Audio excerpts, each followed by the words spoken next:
Bung Rocky, sebenarnya saya ini tadinya punya cita-cita jadi penyair, cuma gagal.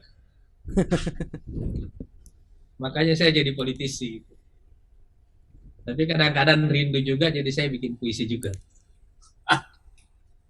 Dan lawan lagi ini sepertinya memang jadi tugas gelora sekarang.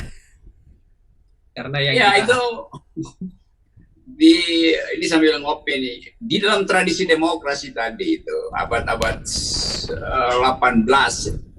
itu ada yang disebut cafe society di Eropa terutama. betul ya. Dan itu tempat berkumpul politisi dan artis. Jadi dasar awal dari politik adalah ngopi memang. Karena di dalam ngopi ada suasana yang cair, ketegangan dicairkan, lalu oposisi dinaikkan. Karena cafe society dulu itu yang disebut sekarang warkop-warkop, dulu di dalam tradisi Perancis itu tempat oposisi saling membagi strategi. Karena nggak mungkin berdebat di parlemen, jadi oposisi ada di situ tuh.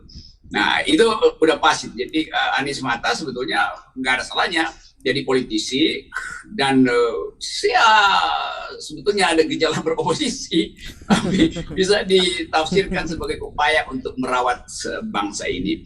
Dan dia adalah seniman. Dan saya lebih senang sebetulnya berkumpul dengan orang yang beroposisi, berpolitik, dan berseni, berkesenian. Itu lengkap, karena peradaban cuma diolah oleh tiga fasilitas itu.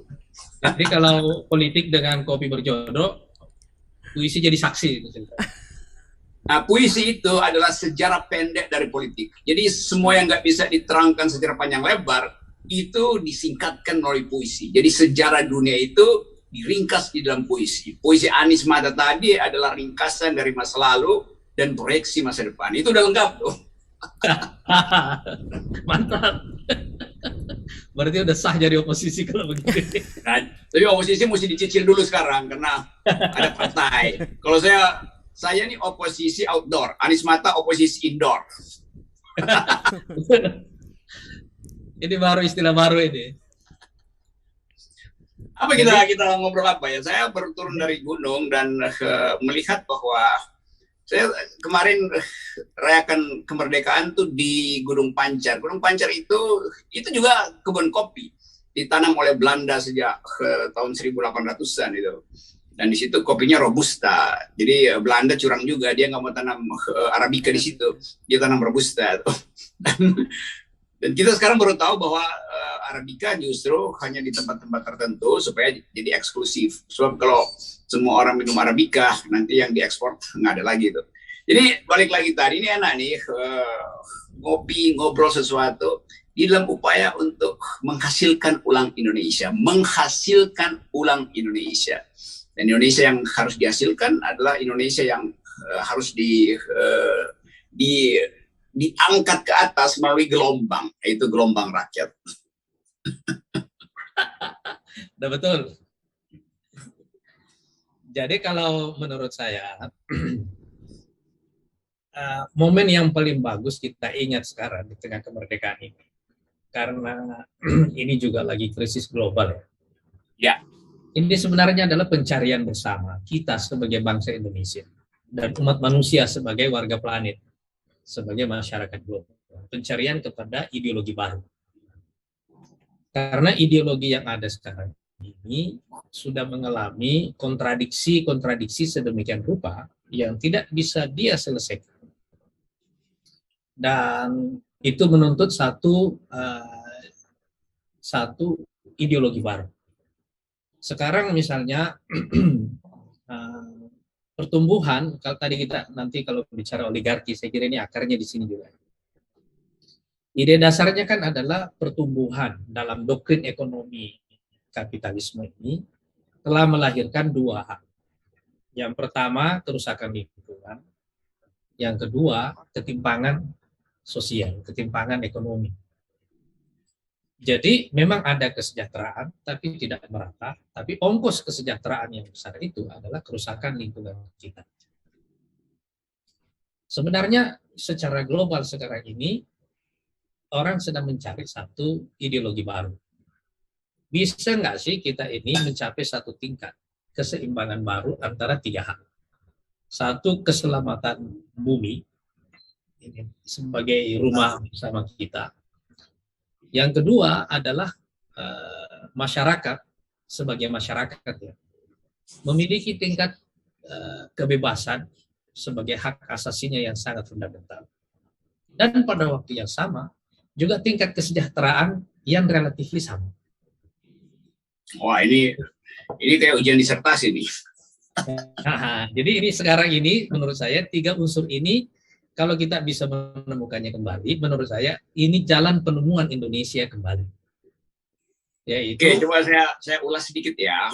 Nah, ini ada keadaan di seluruh dunia upaya untuk menghasilkan ulang keadilan sosial di seluruh dunia. Dan itu yang menyebabkan kita berupaya untuk merumuskan kembali Indonesia dan memproyeksikan di dalam latar belakang pertentangan dan pencarian ideologi baru dunia. Kita tahu misalnya satu dekade kemarin seluruh dunia itu terpukau oleh pikiran Francis Fukuyama yang menulis tentang The End of History and the Last Man. Itu judul bukunya, The End of History and the Last Man. Tesis Fukuyama adalah dunia sudah selesai, sejarah sudah berakhir dengan kemenangan kapitalisme itu. Itu kira-kira dibicarakan tahun 90 itu. Nah, sekarang orang yang sama, Francis Fukuyama, menulis buku yang justru membatalkan kesimpulan dia itu. Judul bukunya yang terakhir namanya Great Disruption. Great Disruption, kekacauan besar, gangguan besar itu. Ada judulnya adalah Reconstitution, the Nature of the Social. The nature of social order. Jadi orang yang tadinya sangat kanan, sangat liberal atau sangat libertarian bahkan di Amerika, mengerti sekarang bahwa nggak mungkin ideologi kapitalisme itu dijadikan fondasi peradaban itu. Karena di Amerika sendiri ada kehancuran komunitas akibat individualisme yang menggila-gila.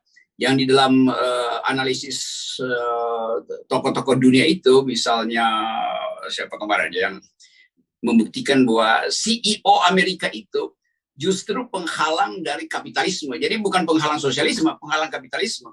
Karena dia mengambil lebih banyak daripada yang dibagi pada karyawan, sehingga rasionya jadi 1:40 itu. Nah, soal-soal semacam ini yang hendak kita hindari. Kita juga tahu bahwa dunia dalam satu dekade ini bergumul dengan satu pikiran baru tadi diterangkan oleh Anies Mata, yang disebut environmental ethics. Sehingga kalau ada anak muda sekarang milenial ditanya, do you speak English? Dengan fasih dia bilang, I do speak English. Do you speak French? Do you speak Dutch? Segala macam. Tapi kalau ditanya, do you speak environmental ethics? Buta huruf dia. Padahal sebetulnya masalah lingkungan ini adalah masalah grammar baru di dalam dunia, sehingga mereka yang nggak paham tentang lingkungan, itu artinya buta huruf terhadap peradaban.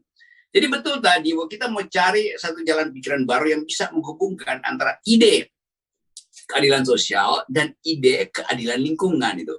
Nah, masyarakat Indonesia sebetulnya punya banyak local wisdom. Presiden Jokowi kemarin memakai baju adat Baduy, yaitu pertanda local wisdom. Tetapi ada kontradiksi selalu bahwa undang-undang Omnibus Law justru menyengsarakan masyarakat adat.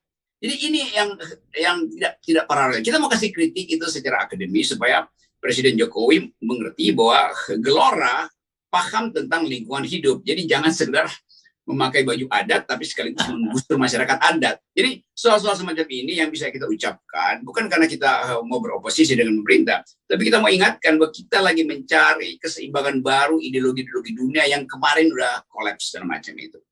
Lalu ada masalah baru sekarang. Saya senang karena Taliban memperlihatkan satu postur politik baru yang di luar perkiraan. Kan dianggap dulu Taliban akan lakukan pergantian kekuasaan dengan bloodshed, dengan berdarah-darah. Ternyata nggak terjadi. Bahkan ada jaminan bahwa transisi menuju persamaan itu dilindungi oleh pemimpin baru di Kabul itu. Ini satu inspirasi bagi Indonesia untuk nggak perlu takut dengan bicara soal agama. dengan isi politik yang membayangkan Indonesia akan porak-poranda kalau dalil-dalil agama masuk di dalam politik. Dari awal kita tahu bahwa agama itu juga melindungi kemanusiaan dengan basis etik yang kuat. Dan itu sebenarnya bisa jadi inspirasi. Jadi kita mulai melihat semacam decoupling, tidak ada kesinambungan antara ideologi lama dan ideologi baru. Dan yang terakhir, supaya kita ada bahan pembicaraan, dunia sekarang bicara tentang degrowth,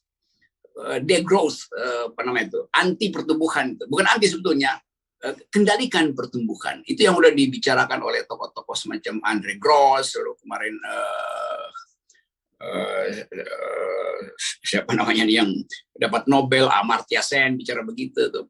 Beberapa pemikir Arab juga dari awal sebetulnya udah menerangkan fungsi dari pertumbuhan yang hanya bisa memiskinkan orang. Jadi kita munculkan satu cara berpikir baru agar supaya milenial kita mengerti bahwa Indonesia sedang atau ingin menghasilkan jalan pikiran baru.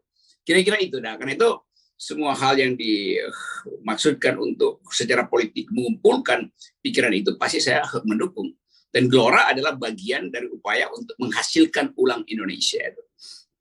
Jadi saya berteman dengan teman-teman Gelora, juga teman-teman Gelora yang dulu di PKS itu teman-teman baik. Karena saya percaya bahwa hanya dengan pikiran kita bisa merawat dan menumbuhkan harapan buat Indonesia. Jadi Gelora adalah proponen untuk menghasilkan ulang Indonesia. Itu misinya. Itu yang disebut melawan layu. Ya, supaya kita nggak layu lah. Jadi memang kita dalam proses penemuan ideologi baru ini, menurut saya jalan sejarah Indonesia ini juga sejalan dengan jalan sejarah dunia. Yes. Jadi maksudnya kebutuhan kepada satu ideologi baru itu adalah kebutuhan kolektif kita sebagai masyarakat manusia. Nah, sekarang ini menurut saya kalau kita lihat neoliberalisme di Amerika itu di Barat lah secara pada dasarnya kan tadinya merupakan juga respon terhadap menguatnya sosialisme khususnya di Eropa setelah Perang Dunia Kedua. Tapi itu dibungkus dalam baju kapitalisme yang namanya welfare state. Ya. Kemudian di tahun 70-an, 60-an, 70-an itu ada perlawanan. Cuma secara politik baru menangkan di eranya Thatcher ya, Margaret Thatcher dan juga Reagan di Amerika tahun 80-an, kemenangan neoliberal ini. Dan ujung dari kemenangan ini juga adalah sekaligus kemenangan Amerika dalam Perang Dingin. Jadi memang waktu Fukuyama mengatakan bicara tentang the end of history, itu adalah euforia. Euforia kayak kita baru menang pemilu, itu euforia besar. Dan sekarang euforia ini sudah berubah menjadi bumerang, terutama setelah krisis finansial tahun 2008. Dan menurutnya Amerika dari Afghanistan ini kan juga adalah satu perbaikan atas kesalahan masa lalu, bahwa perang melawan teror ini adalah kesalahan strategi besar karena tidak mampu menjadikan agama, khususnya Islam, sebagai musuh bersama. Dan yang lebih penting, ada persoalan dalam negeri di Amerika yang mereka hadapi adalah persoalan ketimpangan sosial. Jadi sekarang memang kita sedang mencari satu ide bersama. Sekarang kalau kita bawa masalah ini ke Indonesia ini, kalau kita bisa menyatukan antara agama, kemudian demokrasi, kebebasan sebagai hak asasi kita sebagai manusia, dan kesejahteraan kolektif, kemakmuran. Menurut saya inilah komponen utama dari ideologi masa depan yang kita perlukan. 3 komponen ini. Dan saya kira Amerika ini cepat atau lambat ini akan menjadi negara yang lebih sosialis dari Cina. Jadi sementara Cina semakin menjadi kapitalis, Amerika justru sekarang sedang on the way menjadi sosialis.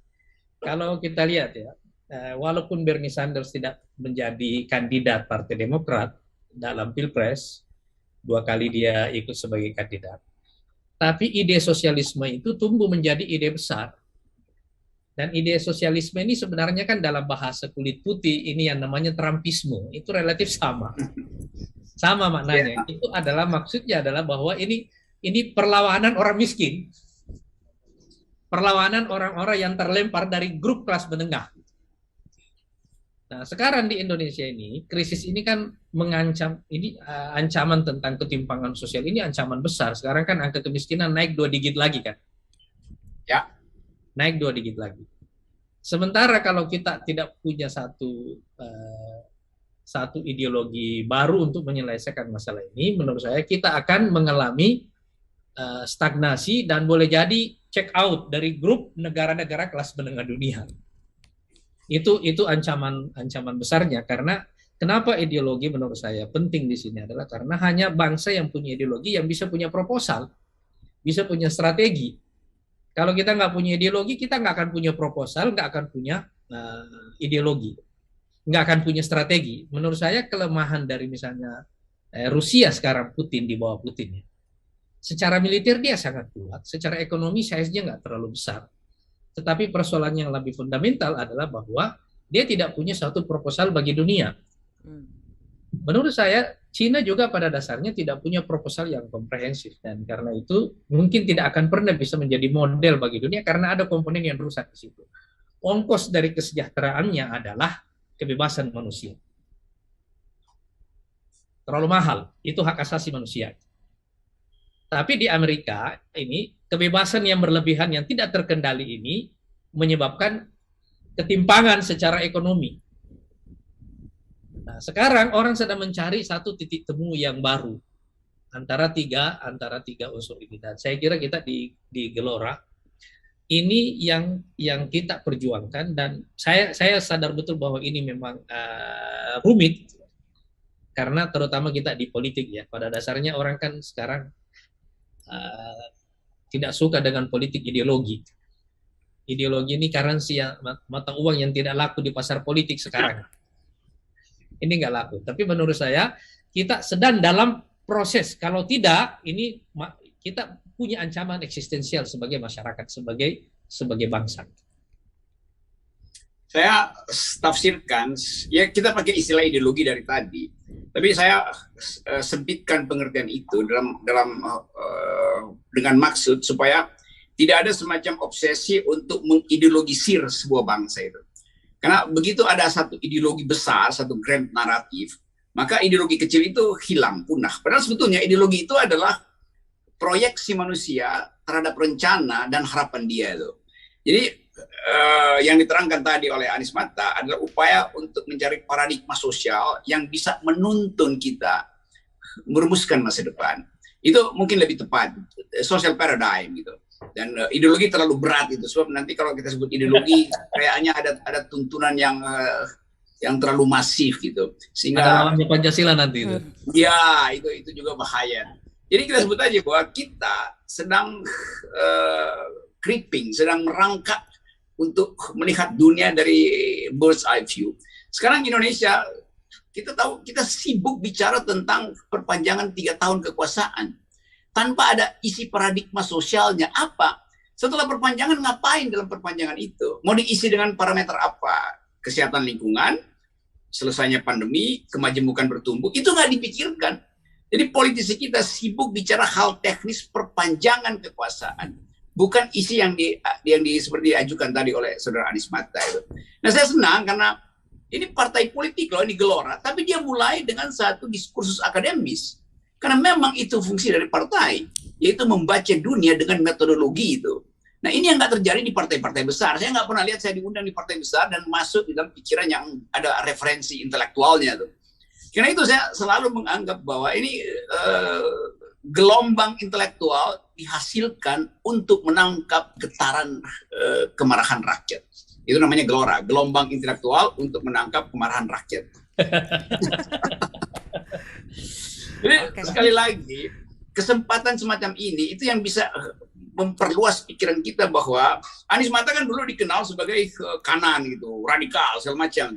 Begitu dia bikin partai, orang akhirnya melihat bahwa loh kok jadi lain. Jadi orang kaget. Padahal sebetulnya dari awal saya kenal Anies Mata sebagai orang yang pikirannya tajam.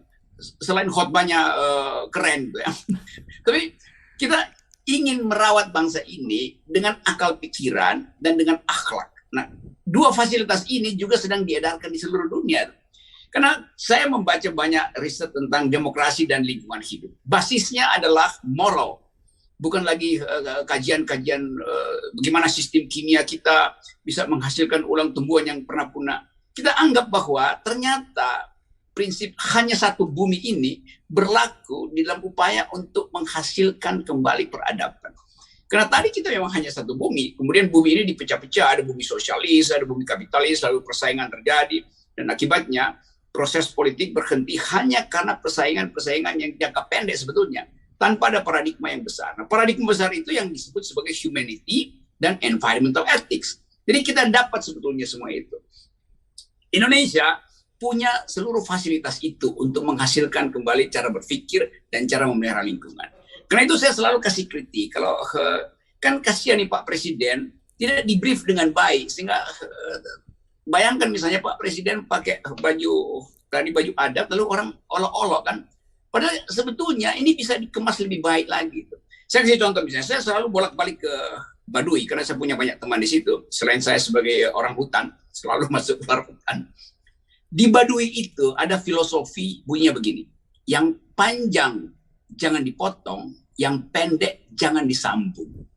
Jadi kalau kita masuk ke perkampungan Baduy, rumah Baduy itu bambunya itu kalau kita orang Jakarta bilang berantakan, ini panjang, pendek, karena memang nggak boleh memotong yang panjang dan nggak boleh menyambung yang pendek. Itu yang namanya kemajemukan. Biarkan semua orang bertumbuh di dalam esensinya, dalam eksistensinya.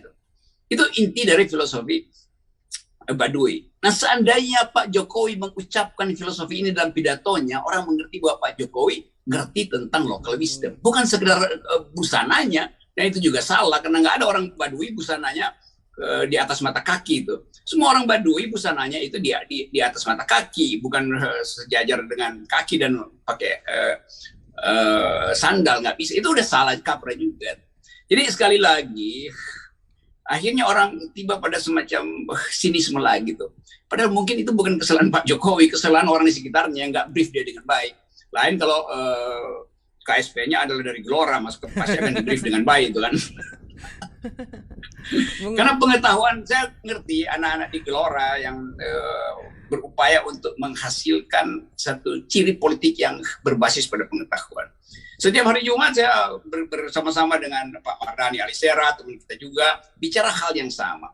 Jadi kelihatannya ada suasana baru dalam partai-partai kecil justru untuk menghasilkan Indonesia dengan basis pikiran. Ini yang nggak ada di partai-partai besar. Tadi saya terangkan, partai besar ini sibuk mengatur bagaimana 3 tahun ke depan dapat gaji sebagai anggota DPR, sebagai pimpinan lembaga-lembaga tinggi negara, tanpa harus ada pemilu. Tuh. Hanya itu yang dipikirkan. Dia tidak memikirkan Indonesia setelah 3 tahun, apa kata dunia, kan itu masalahnya tuh. Dunia bilang Indonesia ini kita mesti jauhi karena sarang COVID, kan itu memalukan kita kan. Padahal kita bisa upayakan keadaan terbalik. Tadi hal yang bagus juga disitir oleh Aris Mata bahwa kita baru dapat statistik yang mengatakan jumlah orang kaya di Indonesia itu naik 60% selama pandemi, bayangkan. Sementara di dunia di Economist atau Guardian menyebut kita tadi betul turun dari middle income ke lower income gitu, middle lower income. Jadi ajaib, ada orang kaya bertambah kekayaannya, tapi masyarakat kita turun menjadi kelas menengah bawah. Artinya disparitasnya naik terus. Di mana kelas menengah itu? Kelas menengah tidak naik ke atas tapi jatuh ke bawah. Ini bahayanya kan.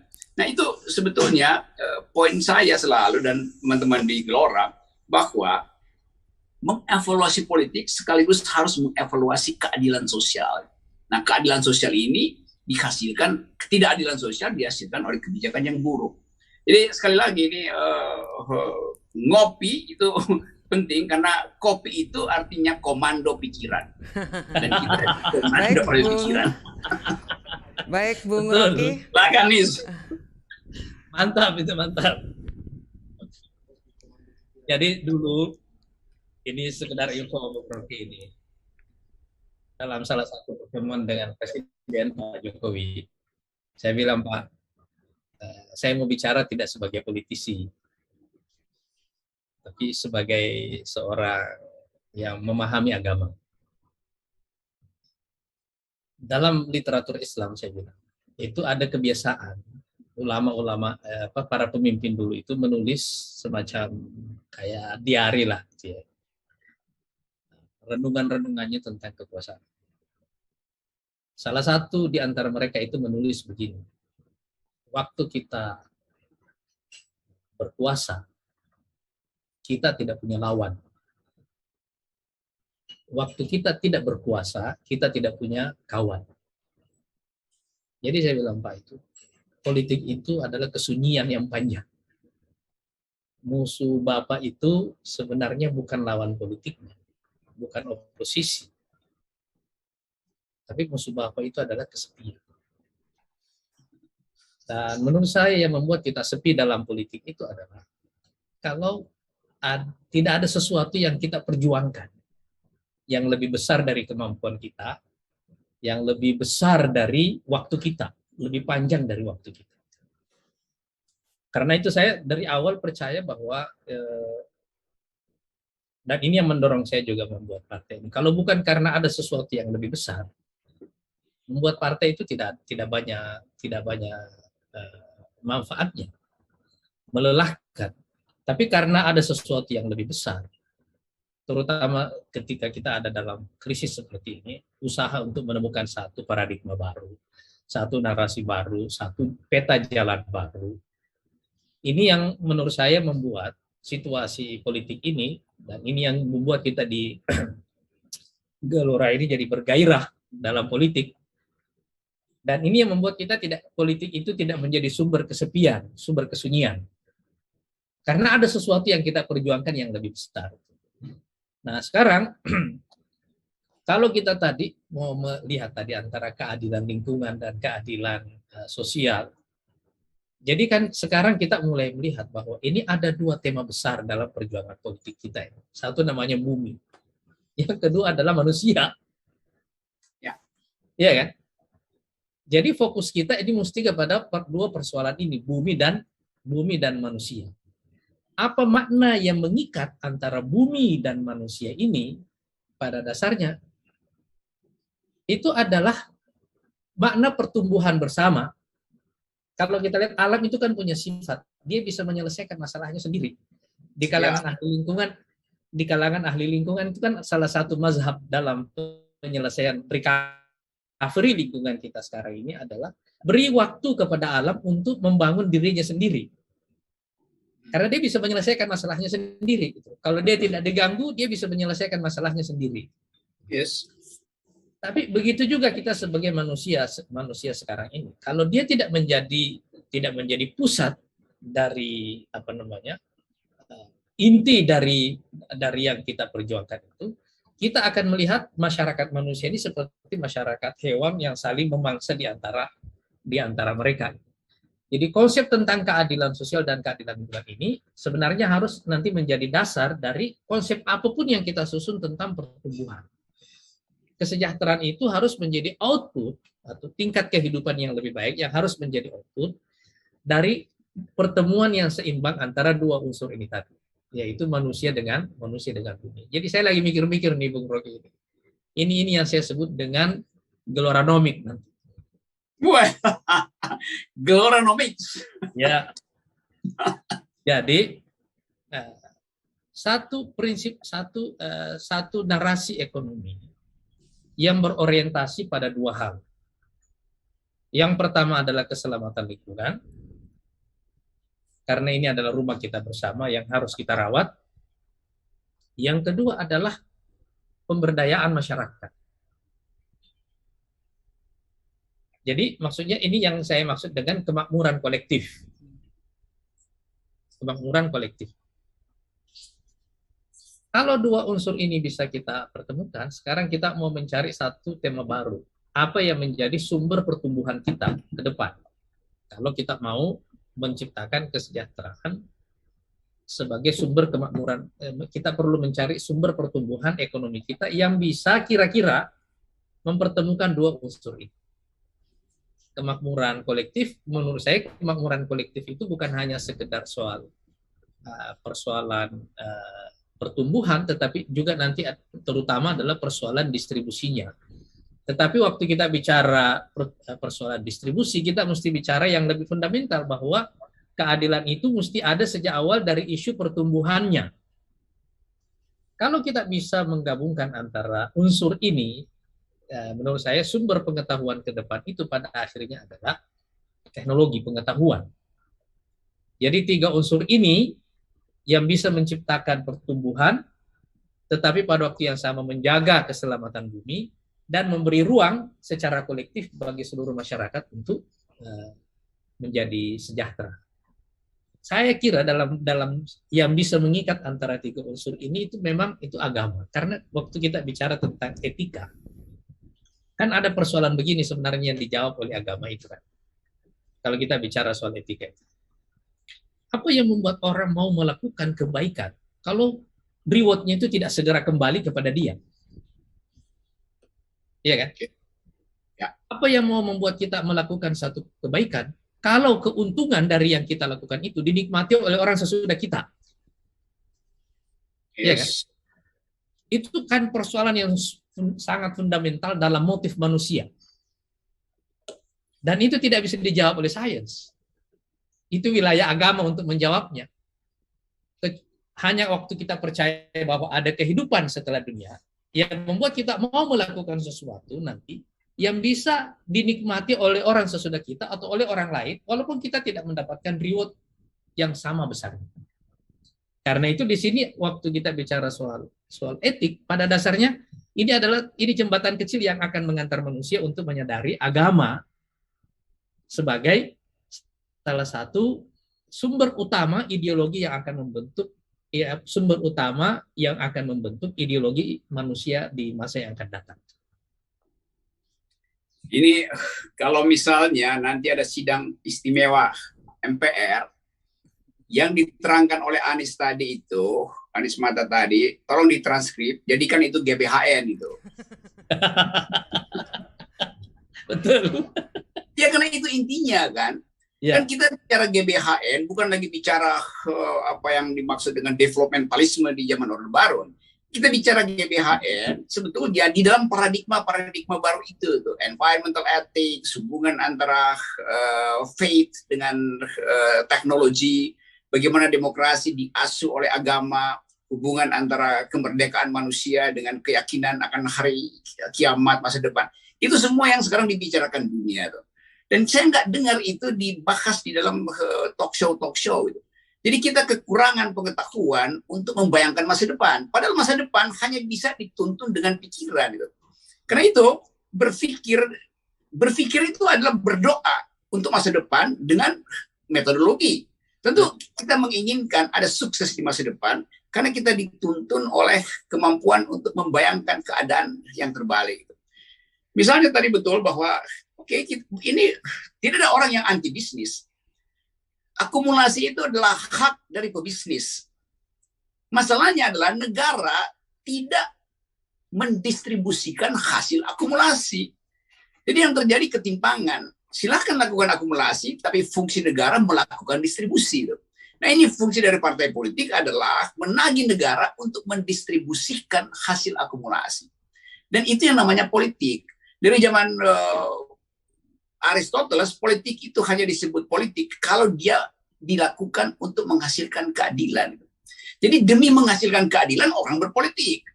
Dan dalam upaya menghasilkan keadilan tidak selalu bisa dipakai matematika ilmu pengetahuan. Saya nggak bisa bilang secara utilitarian adil bila sebagian besar orang menikmati hasil pembangunan. Enggak. Kita hanya bisa bilang adil kalau ada tatapan mata yang tidak lagi menahan rasa lapar. Itu yang namanya keadilan. Nah kalau tadi soal lingkungan misalnya, kalau terjadi eksploitasi lingkungan hidup, itu artinya ada orang yang mengeksploitasi orang lain. Jadi prinsipnya adalah eksploitasi orang terhadap alam adalah akibat dari eksploitasi orang terhadap orang. Itu sebetulnya yang terjadi. Karena itu kita mesti cegah orang mengeksploitasi orang sehingga orang itu mengeksploitasi lingkungan. Jadi problem kita sederhana betul, bahwa kita ingin agar supaya kehidupan itu dikembalikan pada asas-asas keadilan. Kita ada COVID sekarang. Kalau misalnya kita pakai filosofi yang agak radikal, COVID itu mencari tempat yang paling nyaman di bumi ini karena tempat dia dibabat oleh teknologi, oleh kapitalisme. Karena itu, COVID menganggap paru-paru manusia adalah habitat barunya. Kenapa? Karena paru-paru bumi dirampas oleh manusia. COVID pindah dari paru-paru bumi ke paru-paru manusia. Itu keseimbangan sebetulnya. Dan itu yang disebut sebagai sunatullah, di mana terjadi kelebihan di sana, yang di sini akan tuntut supaya terjadi distribusi keadilan. Karena itu hukum sebab akibat yang kita peroleh karena kita berpikir secara manusia yang intelektual. Jadi sebetulnya perdebatan-perdebatan di Indonesia ini jadi palsu semua karena tidak dituntun oleh perdebatan akal pikiran. Dan berpikir adalah perintah agama, berpikir, baca, bukan kerja. Kerja itu adalah cuma ngambil itu kerja, tukang juga bisa lakukan itu. Tapi berpikir diperintahkan pada manusia. Supaya apa? Supaya tahu bagaimana membagi keadilan. Bukan membagi kekuasaan. Jadi politik adalah upaya untuk mendistribusikan keadilan. Sebetulnya itu intinya tuh. Kalau orang anggap bahwa politik itu adalah dari rakyat, oleh dan untuk rakyat, sebetulnya lebih dari itu. Politik adalah pemerintahan akal melalui pemerintahan orang. The government of reason through the government by the people. Karena hanya akal yang mampu menghitung di mana terjadi ketidakadilan. Jadi karena itu pemimpin harus betul-betul didasarkan pada kapasitas berpikirnya, bukan pada kapasitas pencitraannya. Saya kira itu poinnya. Wah, udah jam apa nih? Nggak terasa kopi sudah 3. Iya. Bung Rocky. Lain kali kita sambung ya. Suara saya nggak bisa masuk. No, silakan ya, masuk. Iya, Bung Rocky. GBHN Partai Gelora ini bisa terrealisir kalau Gelora menang. Nah, sebelum menang, kita perlu tahu nih, menurut Bung Rocky, mood publik sekarang ini itu seperti apa? Supaya ini Gelora bisa menempatkan diri yang pas gitu di dalam benak dan rasa publik. Kan semua upaya untuk menghasilkan ulang Indonesia sudah datang. Membutuhkan branding baru. Jadi coba kita lihat cara kita berpikir sebetulnya. Kita cemas dalam membayangkan masa depan, tapi kita tidak ingin lakukan perubahan.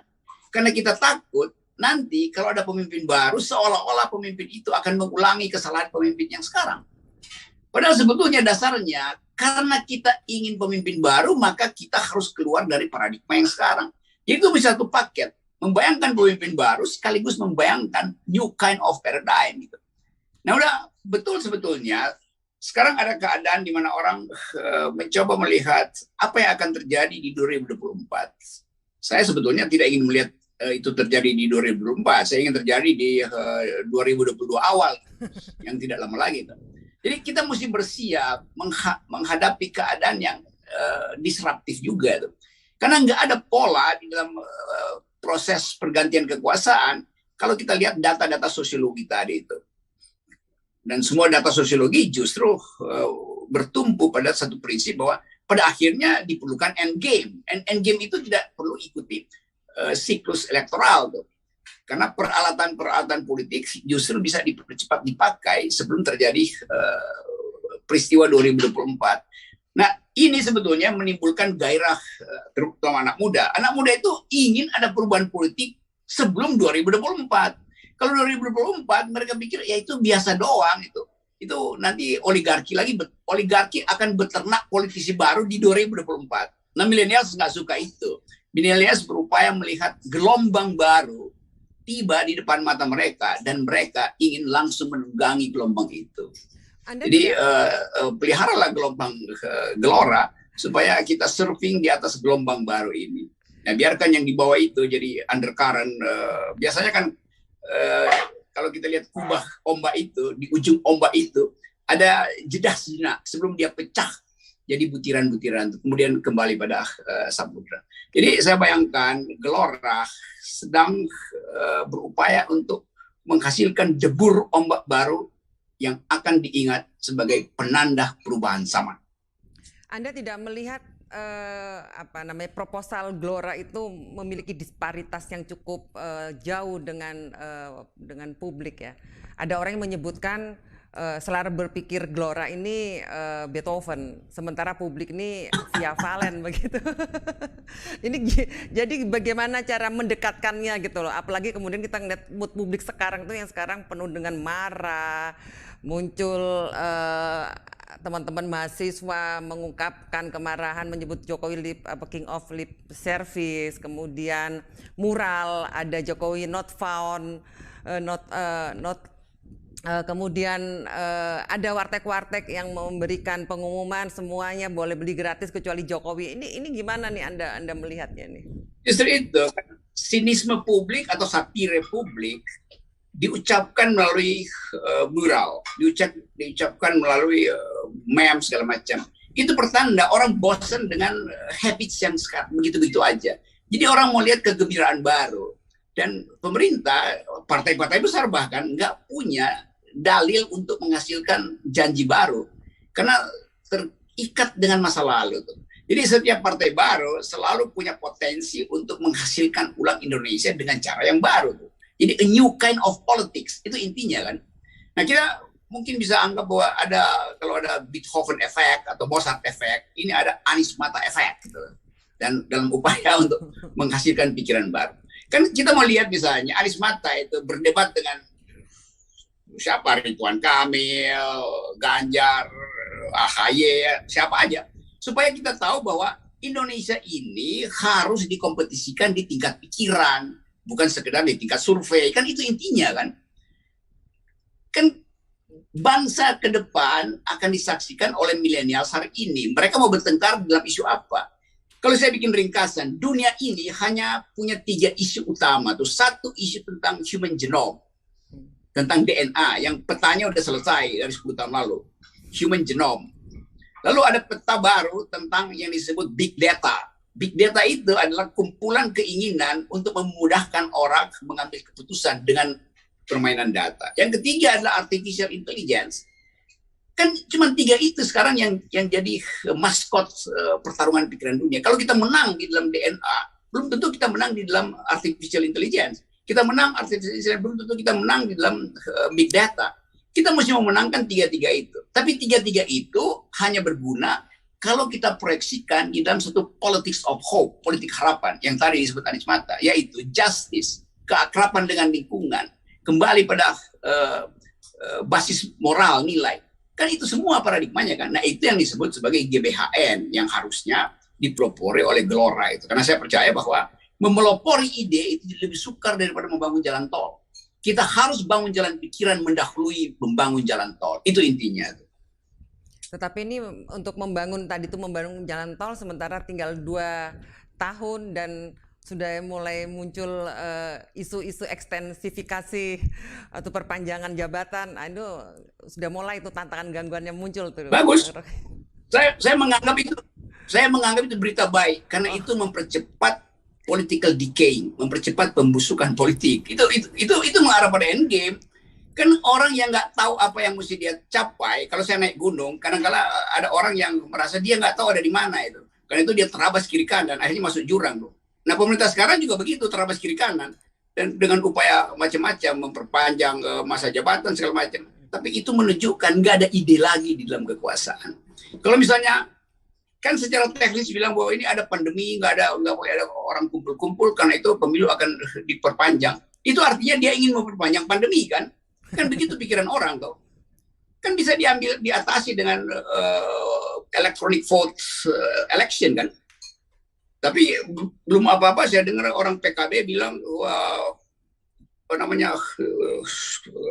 masjid aja ditutup, apalagi kotak pemilu tuh. Kan ini aneh cara berpikirnya kan. Padahal sebetulnya lakukan ini secara online, pemilu nggak ada soal. Ijab kabul aja sekarang bisa pakai online kok, apalagi cuma masuk kotak suara. Jadi kita mesti ambil risiko untuk mengatakan bahwa Gelora punya jalan pikiran alternatif.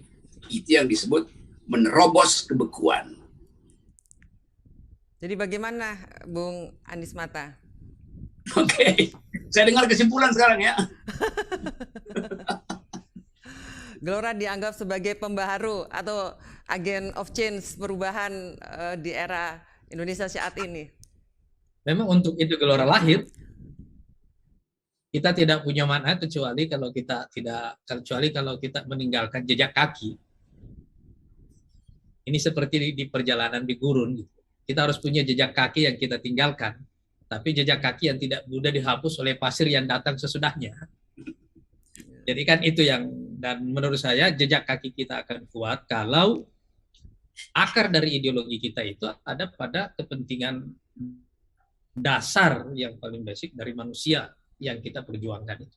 Nah, saya kira begini, di dalam ujian, dalam krisis yang sekarang kita hadapi, memang ide memperpanjang 3 tahun lagi 2027 atau 3 periode dan seterusnya, ini sama sekali sekarang menurut saya hilang relevansinya sama sekali, dan survei kita juga membuktikan bahwa hampir tidak ada pendukungnya.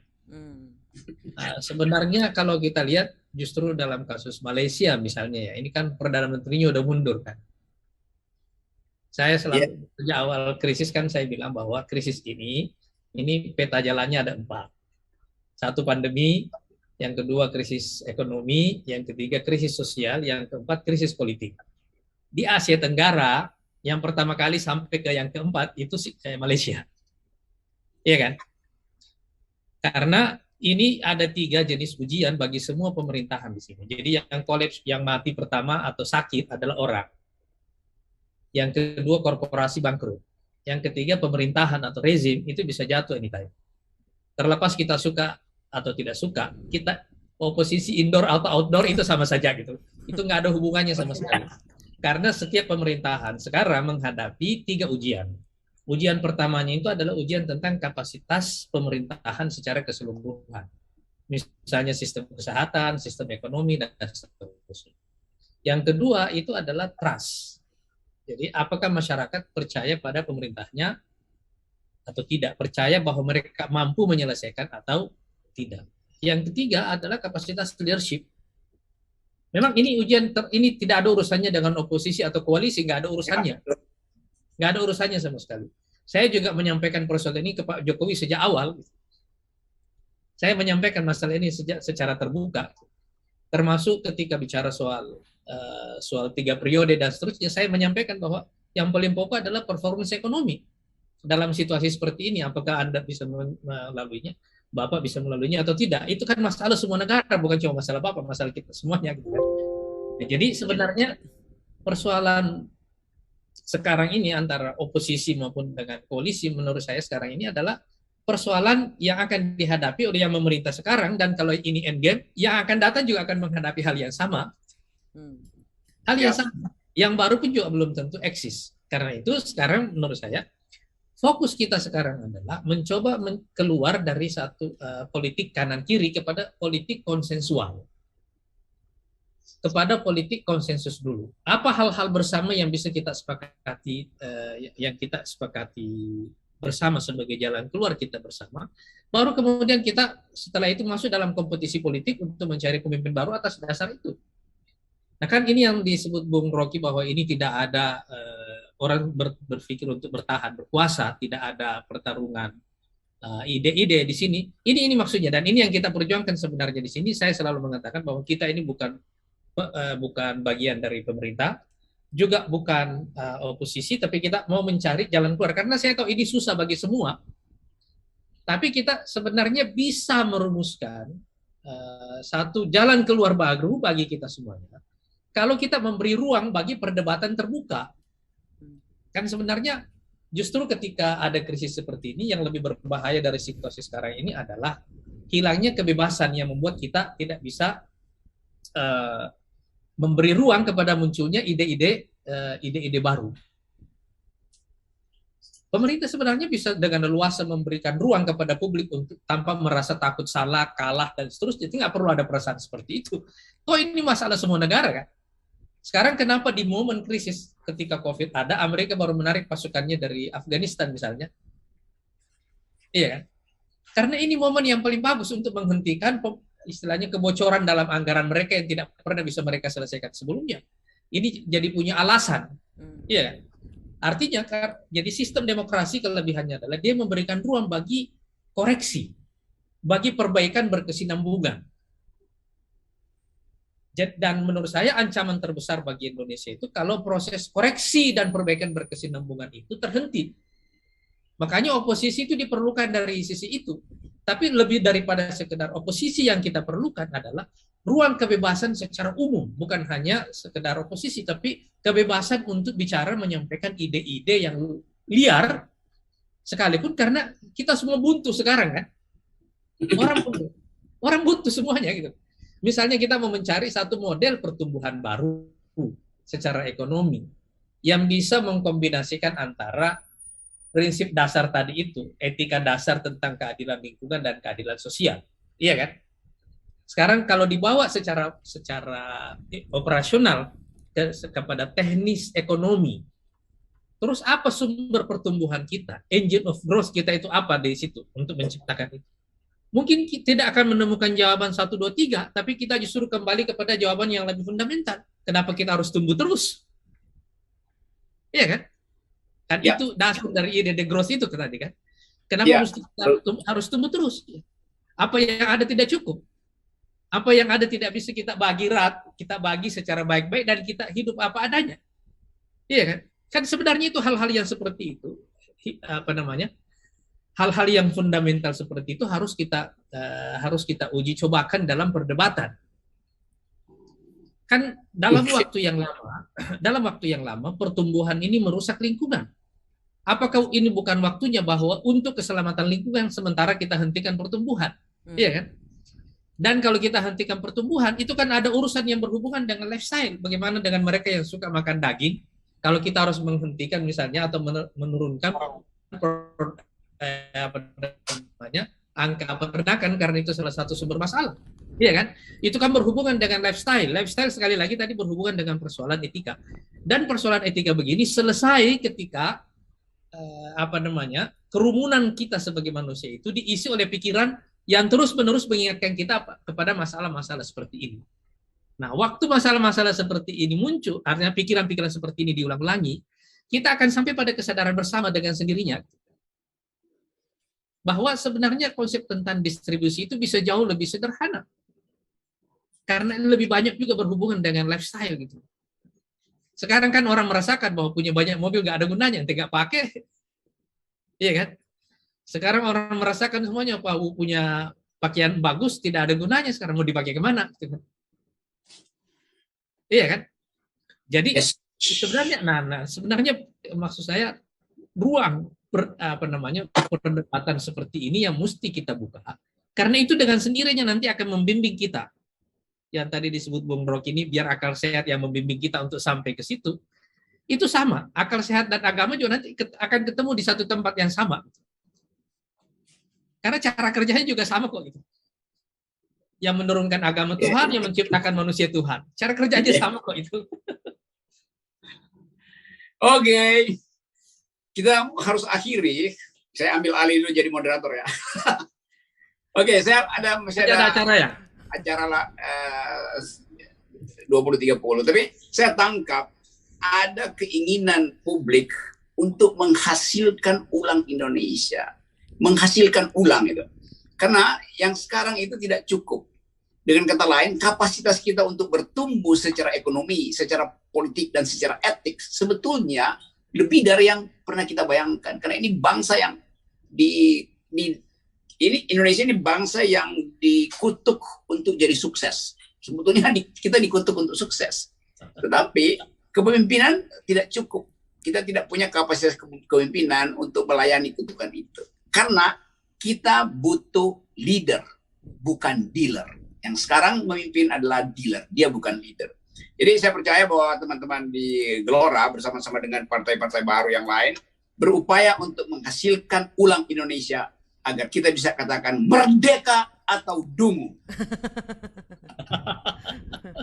Oke ya. Baik, Tadi saya lihat dari Sangihe Aceh sampai Papua. Iya. Lain kali kita sambung ya. Terima kasih atas Baik, terima kehadirannya. kasih. Selamat diskusi. Selamat. Oke. Merdeka. Merdeka atau dungu.